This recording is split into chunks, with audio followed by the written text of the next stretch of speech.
This is not, Okay, we're streaming. oh, thanks, Joe. All right.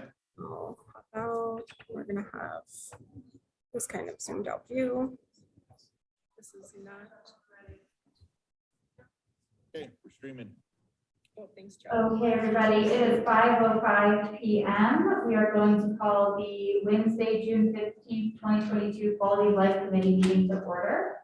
If I could please get a roll call. Yes, ma'am. Counselor Amanda Chavez, Here, Counselor Lee Garcia, is excused. Counselor Michael Garcia, Present. Counselor Renee Villarreal, President. Counselor Jamie Cassette, Chair. Pass it. I'm here. Cassette, No problem. I know better. You have a quorum, Madam Chair. Thank you so much, Ms. Martin. Moving on to approval of the agenda. Do we have any changes from staff? Madam Chair, we have no changes. Loretta, any changes from the committee? If not, what are the wishes? Move to approve. Second. Okay, the motion from Councilor Travis, second from Councilwoman Villarreal.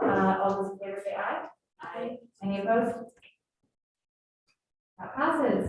Moving on to approval of the consent agenda. Are there items that members of the committee wish to pull? Councilwoman Villarreal. Thank you, Madam Chair. I have questions for 7A and a potential amendment for item E. And questions on item F as in Frank. A, E, and F. Are there any other items that any other members of the committee would like to pull? And if not, can I get a motion for approval? Move to approve as amended. I have a motion and a second. All those in favor say aye. Aye. Any opposed? Motion passes. And on to approval of the minutes from the June 1st, 2022 Quality of Life Committee meeting. Any changes from staff or changes from the committee? And if not, what are the wishes of the committee? No changes, Madam Chair. Move to approve. Second. And all those in favor say aye. Aye. Any opposed? Motion passes. We have no presentations today. So moving on to our consent items that were pulled, starting with item A. This is consideration of Bill 2022 will be numbered later, sponsored by Mayor Weber, Councilor Mayor Worth, Councilor Garcia, Councilor Lindell, and Councilor Chavez. I believe that's Michael Garcia, correct, Councilor?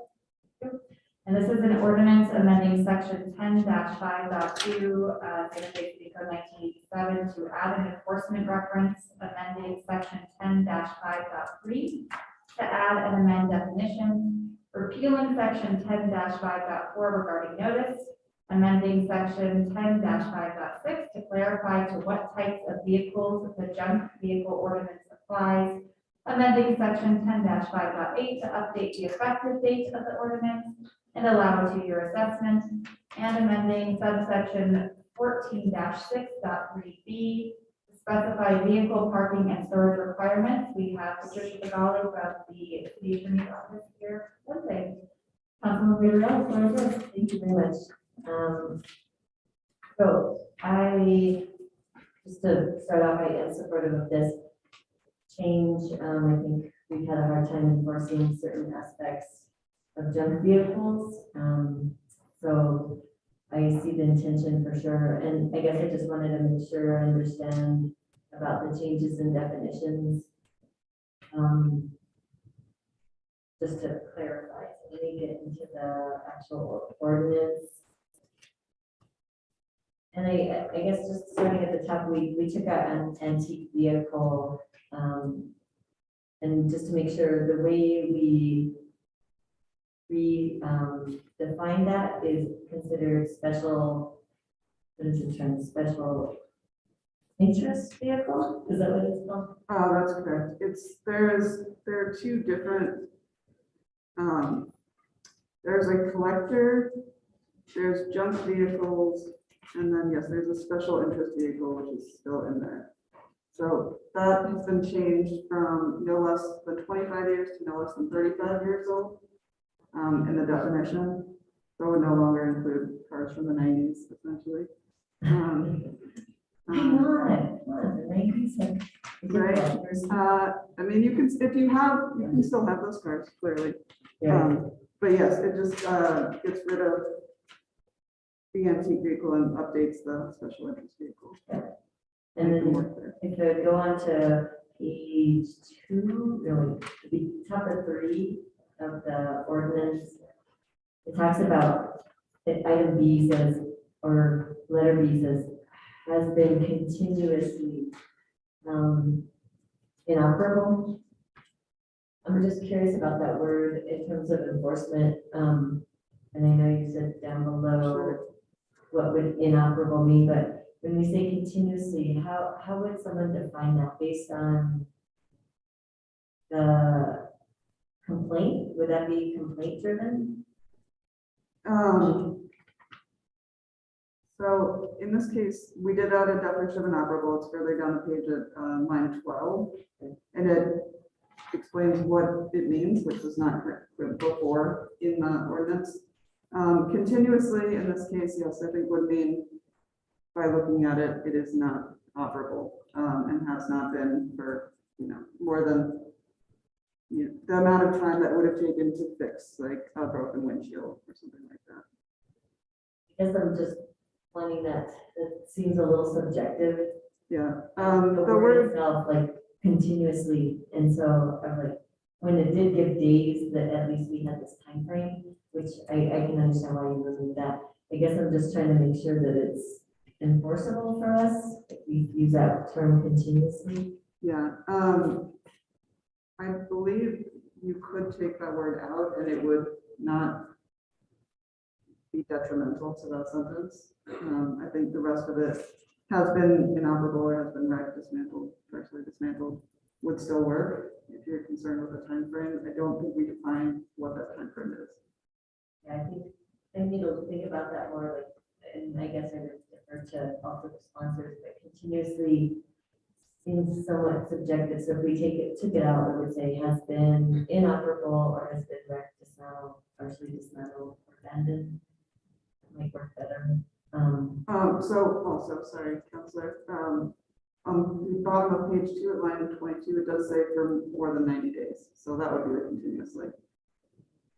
It's at the very beginning of that segment.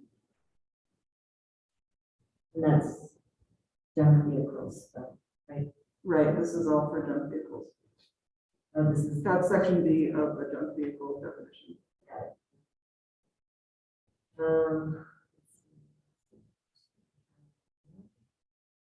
Just effective date, since this got pushed. I guess maybe the original timeline. This is these provisions of the section shall be effective on June 1st, 2022, which really didn't pass. And so we'll probably have to adjust those dates accordingly when we're, I don't know the time frame for this particular one, but maybe it's This is going to governing body on the 29th of June. whatever the time frame is for something to be enacted. I don't know if that means July 1st, 2022. I don't know. I guess you all have to decide on the date for those. Is that, I don't know, just or when you would want to adjust that to make sense.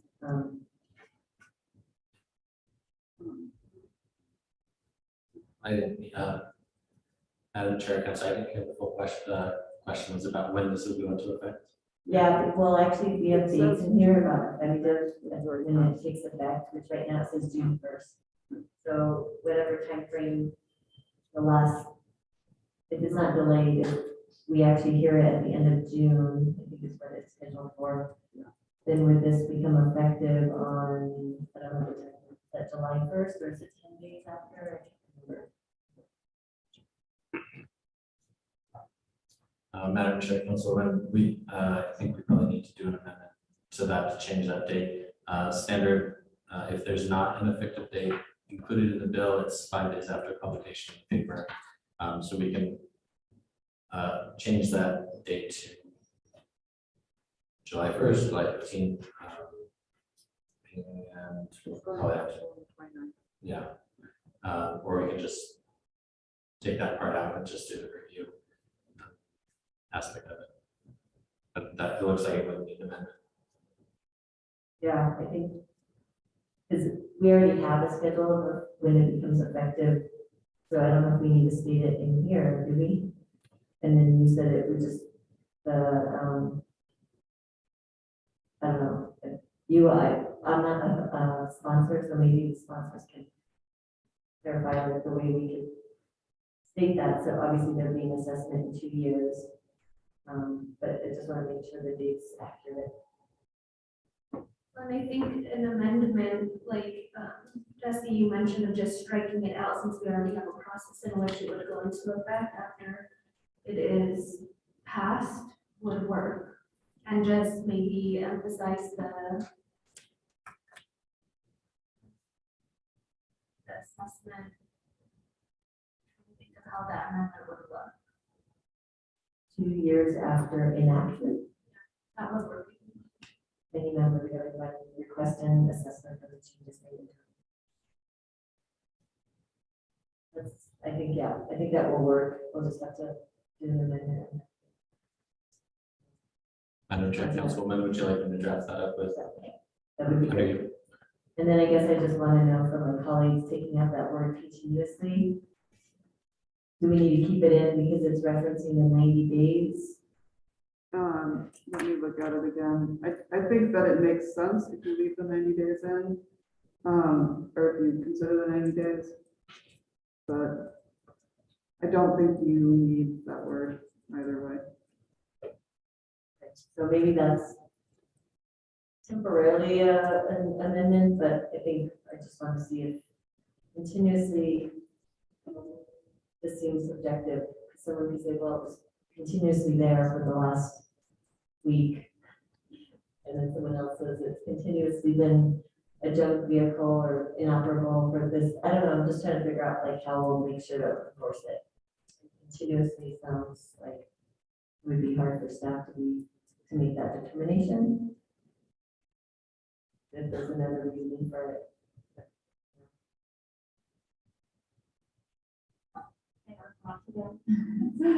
Yeah, I wonder, I guess I would just think of a situation if somebody's trying to fix their vehicle, they fix it, it's operable, and then it breaks down again within those 90 days, we wouldn't want them to be penalized for that if they are actively working on trying to repair it, as opposed to there are these vehicles that people are just kind of working on continuously. But somebody who's actually actively trying to repair it to operate it, and maybe they're just having a hard time having it come and go, so maybe that's why the continuously piece is there. Is that the logic that went into behind this? I think Councilor Garcia would be the one that had been making part of these conversations. I know it's a small word, so sometimes it's hard to remember all of the details. I think that's where it comes down to the situational discretion of the code enforcement officer. As long as the constituent is able to demonstrate that, or my hopes would be that as long as the constituent is able to clearly demonstrate that they're trying to comply, whether it was inoperable and we need to put a battery, you can demonstrate, hey, we just put it in the battery, but it's showing that we need to put it in an alternator, whatever it may be, that the constituent is doing their best to come into compliance. I think it's more so if it's 90 days and it's just sitting there, nothing has been achieved. That's where code enforcement probably would take action. Given today's economy, I'm sure inflation has increased costs on prices, parts, so I think the whole intention here is if there is an action within 90 days, then there can be those repercussions. There is those grounds for action to be taken against the constitution. At least from my perspective, the intention is not, you've got 90 days and that's it. I think that you should have that flexibility. So I'm one of 5, 4 now. But when we were discussing this, that did come up. I think that was the intention. We've got to show some due diligence trying to get your car back in order. So I think that is the same kind of example that Councilwoman Cassidy said as well. So that makes more sense to me. So if we had continuously, if someone was trying to actually fix their vehicle, that would give them some flexibility. Counselor, if I might, in the amendment, it does also specify that it is 2 or more things making the vehicle inoperable. So for instance, you know, if there was a windshield issue and they replaced the windshield and then something else went wrong, you know, that it would need at least 2 in order to become inoperable. So Thank you for that. And actually, now that you bring up the amendment, can you read it with the language, the new language on that line about inoperable? What changed the line, or how it reads now with the amendment? sure. So flip back and forth, but so after any, so it's inoperable means extensively damaged, including but not limited to 2 or more of the following characteristics. Having any of the following characteristics: a cracked or missing window or windshield, flat or missing tires, or missing wheels, tires, motor transmission. Sorry, it's hard to insert them. But basically, instead of saying any, it says 2 or more, and then it inserts flat or missing tires instead of just missing wheels. Got it. Flat or missing Wheels, tires, or flat. Yeah, Got it. sorry. Okay. It's always hard for me to read the amendment sheet, try to insert it in, so I like track changes. That helps though. That's, yeah.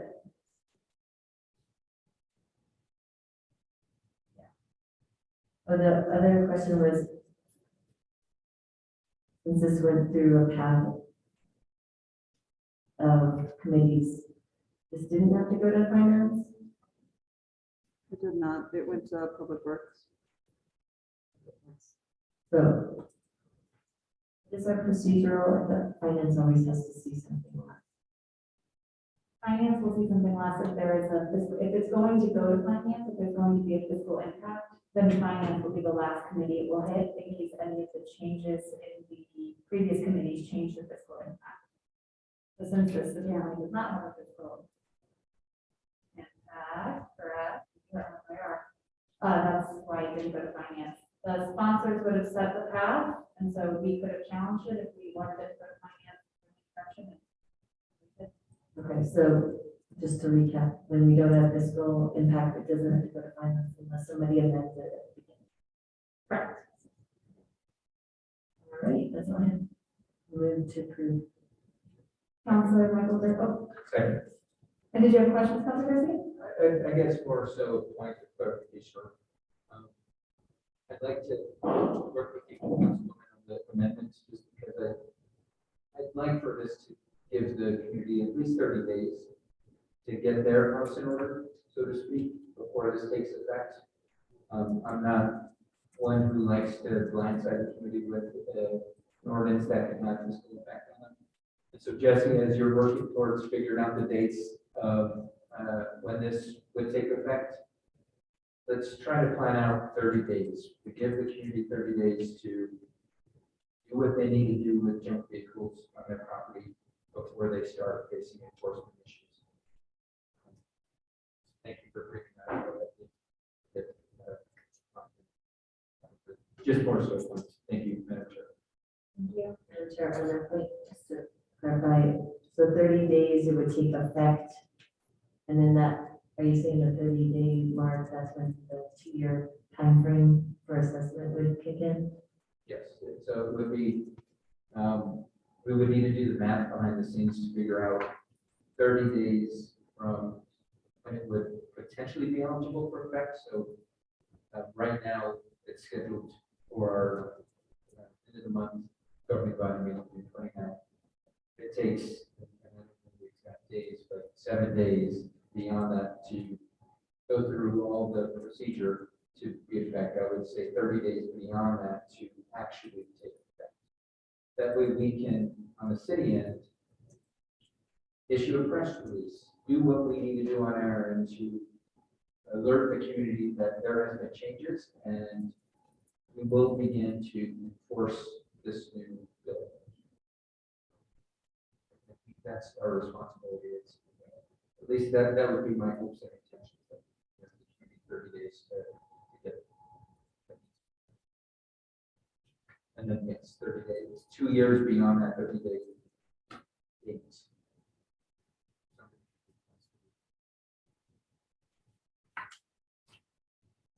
Thank you, Councilor. On that point,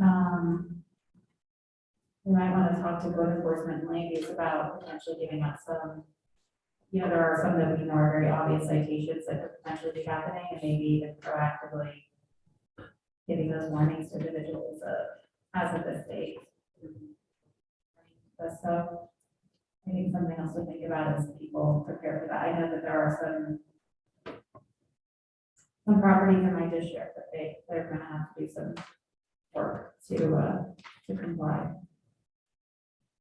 I did have one question.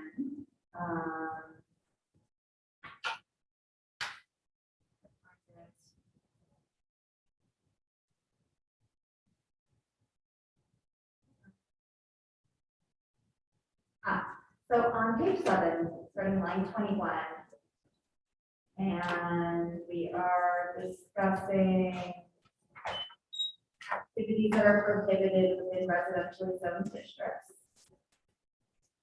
And one is parking any vehicle in the front yard setback, including on a driveway or drive aisle, within 3 feet from the property line or street line, or blocking or obstructing partially or fully any sidewalk, public street, or other public easement. Generally, I obviously very much agree with this. However, there is one street that I am aware of in my district where the setbacks are not up to code.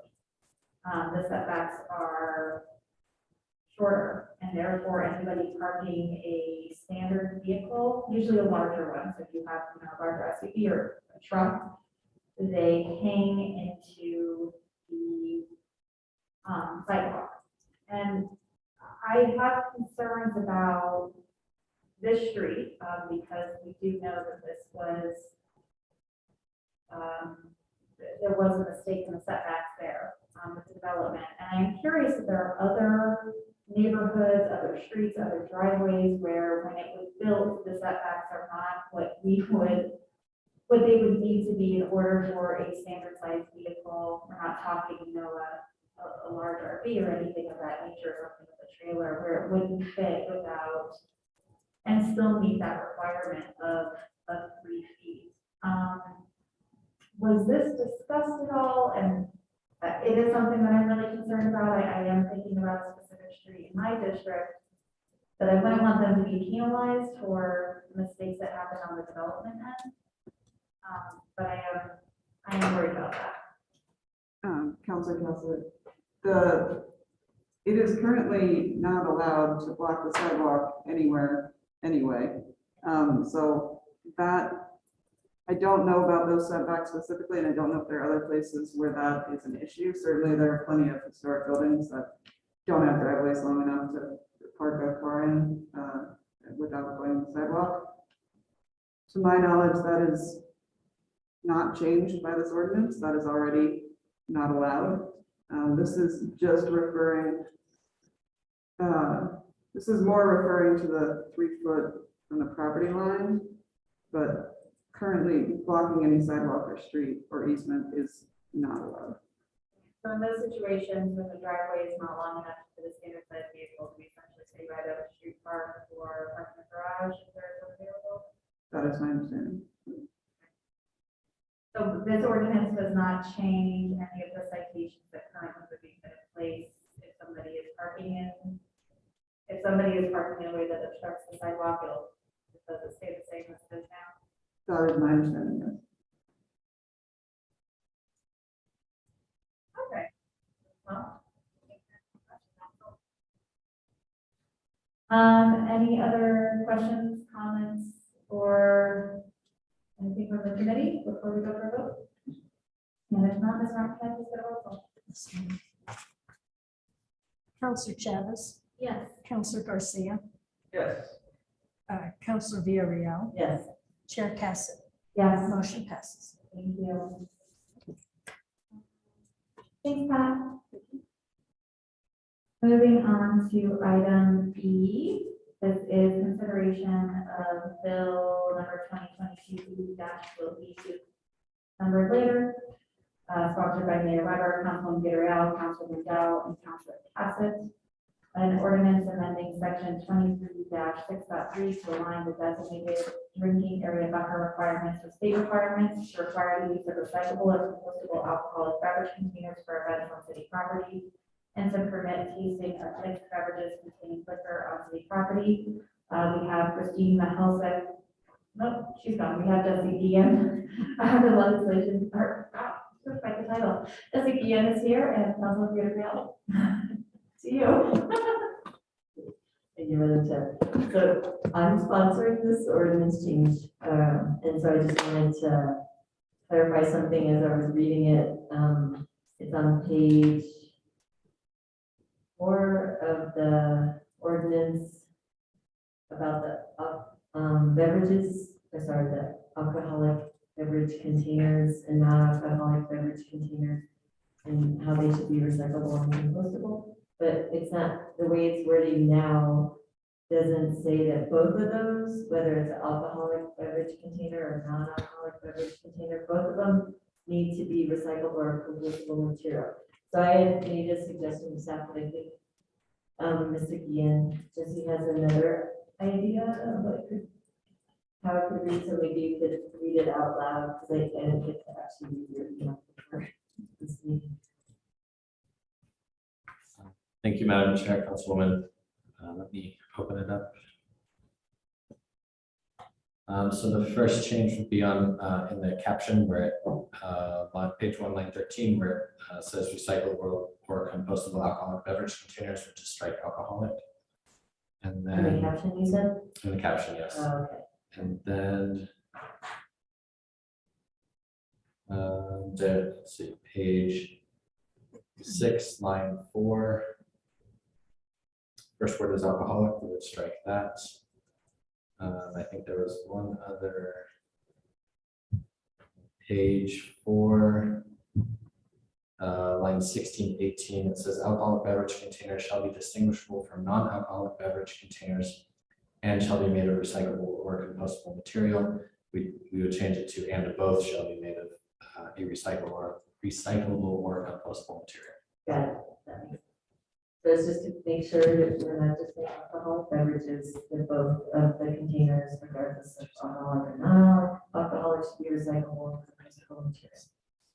And just so you all know, I really would like to change food containers, but it doesn't fall under this ordinance, so it's a completely different section of our code. So changing that is another process. So that's why it's just focused on beverage containers. Jesse, if you have that written, you could email it to us and councilman, if you would like to vote on it today, you can vote on it today, and then it will move to governing body as amended. Jesse, do you have that in writing? I do, Madam Chair. If you'd like, I can put it up on the screen. Yes, yes, please, that would be wonderful.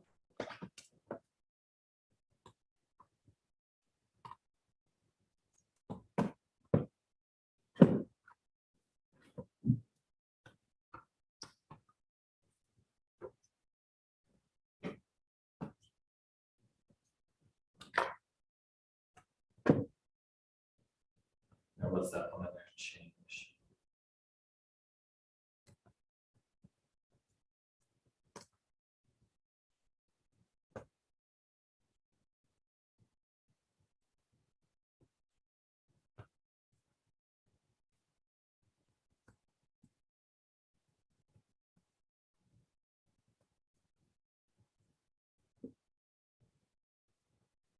I'll take one under pressure.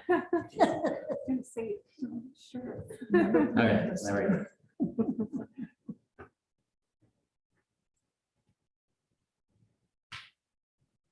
So we're looking at the caption. It will, well, first recyclable will be spelled correctly. And it will say to require the use of recyclable or compostable beverage containers, taking out the word alcoholic. And moving down to page 4, line 16. It will say alcoholic beverage containers shall be distinguishable from non-alcoholic beverage containers, and both shall be made of a recyclable or compostable material. And then last is page 6. Line 4, we'll take out the word alcoholic, is that correct? So we'll just read beverage containers used for tasting events shall be made of recyclable and compostable material. I'd like to move to approve these amendments as stated. One second. Any questions or comments or discussion? I have a quick question. We are changing the caption, and normally we have concerns about changing captions. We have a concern about changing this caption.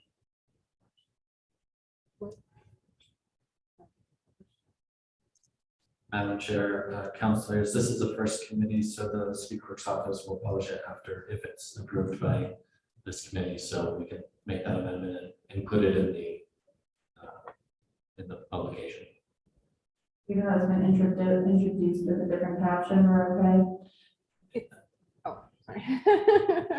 Madam Chair, councilors, it's more of a concern if it's a substantive change that really changes the nature of the bill. This is not that, so I don't see a problem.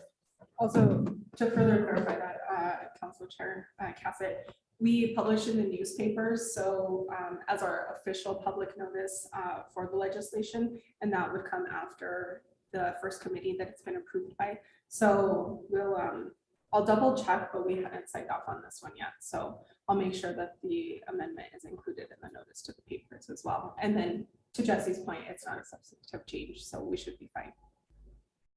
Thank you. Any other questions, comments from the committee? And if not, roll call please, Ms. Martin. Council Chavez, Yes. Council Garcia, Yes. Council Villarreal, Yes. Chair Cassett, Yes. motion passes. So did I make a motion to approve item? Item E, ordinance, do I need to read that? No. Good. As amended. Item E as amended. And can I please get a roll call? Yes, ma'am. Council Chavez, Yes. Council Garcia, Yes. Council Villarreal, Yes. Chair Cassett, Yes. motion passes. Thank you. Keep my mic on. All right, moving on, we have request for approval of a budget amendment resolution in the amount of $250,000 to cover the cost to fund the Elder Sarah Crossing Development Feasibility Study. We have Terry Lees, our asset development manager, here presenting, and Councilman Villarreal for this one. Hi, Terry, good to see you. Just a couple of questions. One, the funding amount, it says it's completely, the feasibility study is coming 100% from Tierra Contenta Development Fund, or is there other funding, another funding source? Madam Chair, Councilor Villarreal, it's my understanding it's coming completely from the Tierra Contenta Economic Development Fund. That's 250,000. And then I just had a clarification because it was talking about food innovation, and so and then it was relating it to pet food. So the way we define food innovation, it's not human consumption necessarily. So, Rather than that, I just wanted to be clear about that. so really the concept for El Cerro Crossing, Director Brown put together a great presentation. I'll just read it. An exciting new innovation community in the heart of New Mexico's most vital science, and really be multi-use. And it goes into food innovation, bioscience, the film, emerging healthcare, be a affordable housing component out there. So really, and yes, you're right. So the initial interest came from Santa Fe Shine, which is a pet food company that is absolutely booming. And they showed a great deal of interest, and as well as the Food Depot also out there. So there's been initial interest.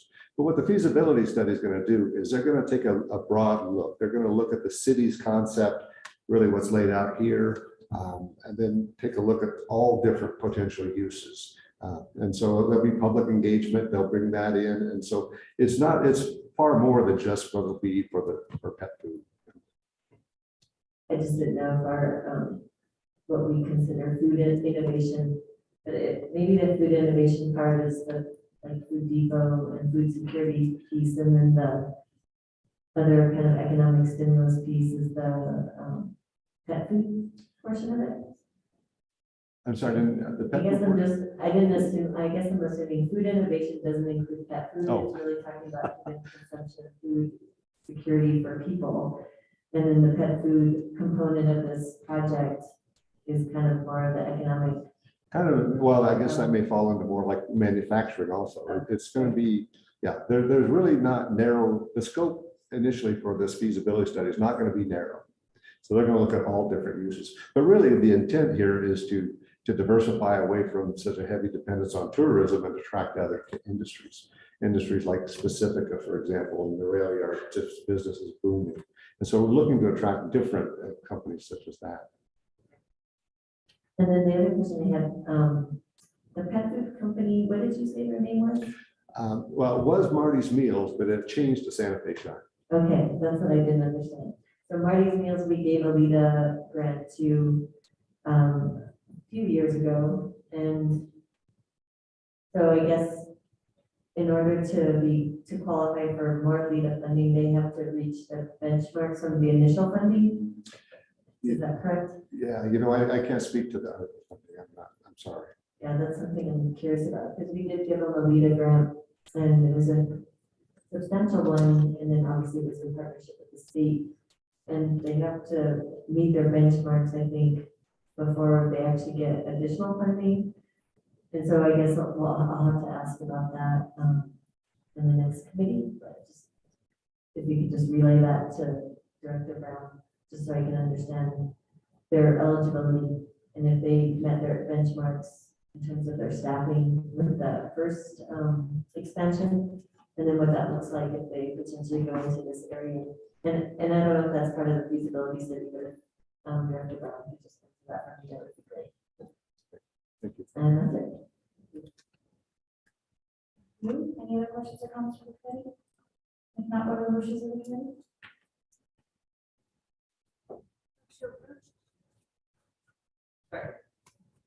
Motion and a second, can I please have a roll call?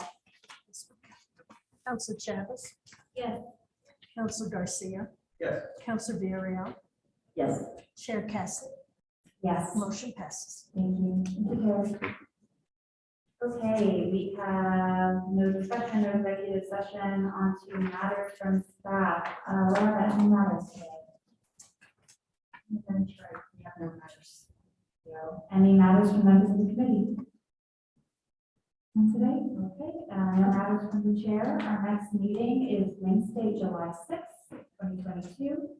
And at 5:43, we are adjourned. Thank you.